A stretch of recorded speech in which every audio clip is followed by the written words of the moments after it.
Surabhi, over to you. Okay, all right, that is Asian Paints. Well, after talking about such big landmark stocks, we're going to go and kick off our chat with Viraj Mehta. He is our Alpha Manager of the day, and he is from Aquarius Securities. And Viraj, of course, and his team have been picking some very interesting mid-caps through the years, including some names from the specialty chemical segment as well. So Viraj, we're having a very interesting chat. Let me start by asking you this. Now, over the next 1 to 2 years, is more money going to be made by picking the right mid-cap, or will more money be made by simply tracking the Asian Paints and the HDFC banks of the world? Thanks a lot, Surabhi, for having me on your show. We feel, small and mid caps have been in bear market for almost 2.5 years now, since January 18, basically.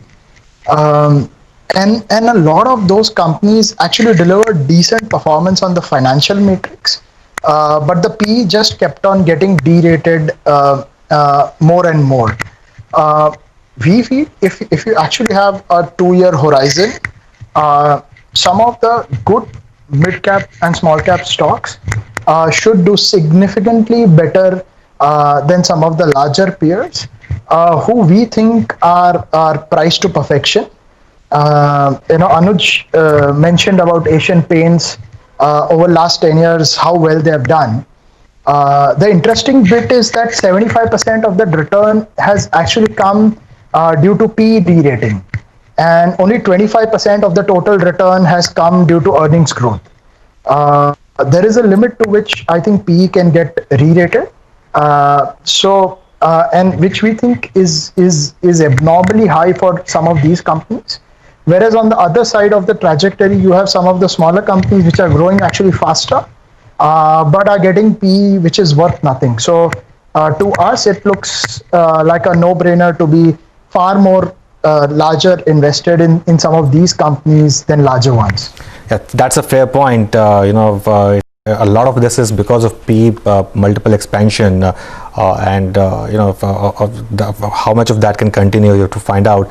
By the way, don't lose sight of the market and look at ICICI Bank and Axis Bank's intraday charts. The corporate banks, they are the ones which have underperformed, and now you're beginning to see the point you made in the morning as well, that keep an eye on these stocks for last hour today.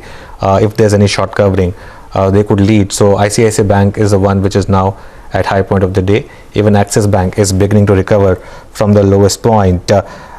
So let's talk about some themes then. Viraj, good afternoon. So first, you're saying that it's time to book profit in pharma and specialty chemicals. That's a big call, because that's something which has made a lot of money for you and for investors. What makes you take that call? So we essentially look at what is the risk reward in companies and what do we see in companies over the next few years.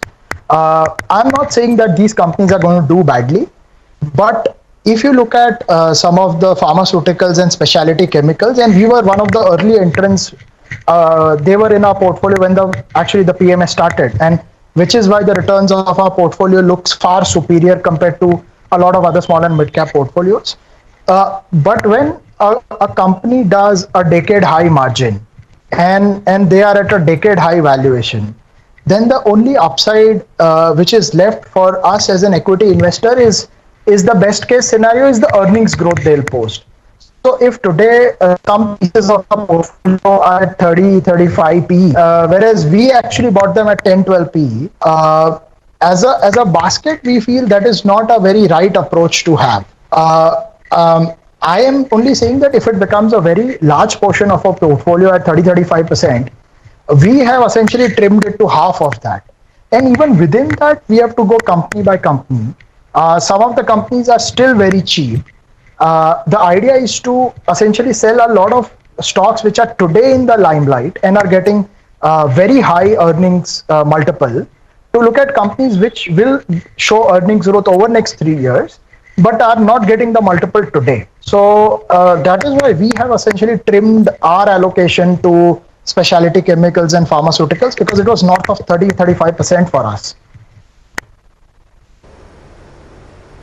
Okay, so you have been ahead of the curve, so to speak. when it comes to chemicals. So let me ask you about a sector that I know you are looking at closely right now, and that is financials. I think some of the gold financier stocks, I think Manappuram is already a key holding for you. Now, how are you going about selecting? Because the reality will start, unraveling now. The moratorium's over. We have to see how this restructuring goes, where the slippages are higher. So how will you pick the lenders or the NBFCs? So within lenders, we essentially are not looking at unsecured lenders. We are looking at secured lenders, be it on the gold financing side, be it on the housing finance side. If you today look at the market and how is it painting the lenders, it is painting all the lenders with the same brush. It is saying that an unsecured microfinance will have essentially the same credit cost as that of a housing finance. We do not tend to agree with that thought process. We think that they will have some credit cost, but housing finance companies and gold finance companies are far more safer and secular bet. Today, if you look at the credit cost of somebody like Repco Home Finance or HDFC Limited, that total actual credit cost over last 20 years is not even 10 bips of their overall loan rollout. In such a scenario, if they are available to us at half times book for Repco or 1.5 times book for HDFC Limited, adjusted for their subsidiaries, I think they will come back to growth next year. They will essentially have some write-offs, but reasonable ROE this year, and next year there will be a jump in ROE. And today nobody is looking at them.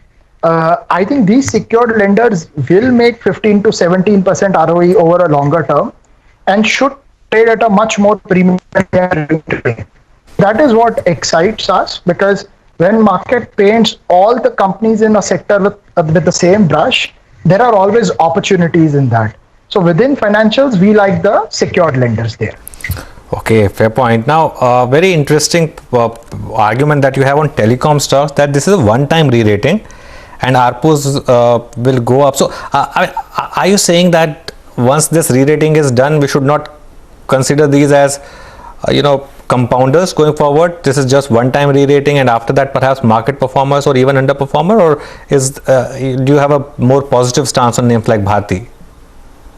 So if you look at globally how telecom stocks trade once the market matures. Once the market matures and market share matures, you essentially have the ARPU growth for these companies, which essentially is the reward for the shareholders, plus the dividend. These stocks trade as dividend yield stocks in most of the developed countries. Now in India, there is an incredible scenario under which I think the current ARPUs are very subdued in terms of where they should be. And there we would see a significant increase between, I would think, 60 to 80% increase over next 1.5, 2 years. But once, and which would mean the EBITDA and earnings would go up 2.5, 3 times. But if you bake that in, post that, because the market is saturated, what kind of a multiple would you give to that? So we are not too sure how market will read into that. So I don't want to be in a situation where 2 or 3 years out, when everybody realizes that now earnings growth looks difficult, what kind of a multiple these should trade at. So we could make 50-70% in a large cap over 2 years, which is great, but they are no longer distressed valuations. And if market takes a view that they should trade as dividend stocks, just like a lot of other of their peers in developed markets or Southeast Asian countries, then we will face a redeployment challenge in some of these stocks. So that's why we don't really want to invest in those, and we want to keep away.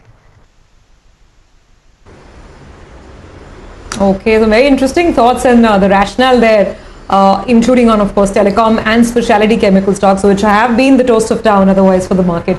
Thank you, Viraj. Good talking to you, and we hope to catch more of you over the coming weeks on Closing Bell. We'll take a break on that note, come back on the other side and get you trades for the last half hour.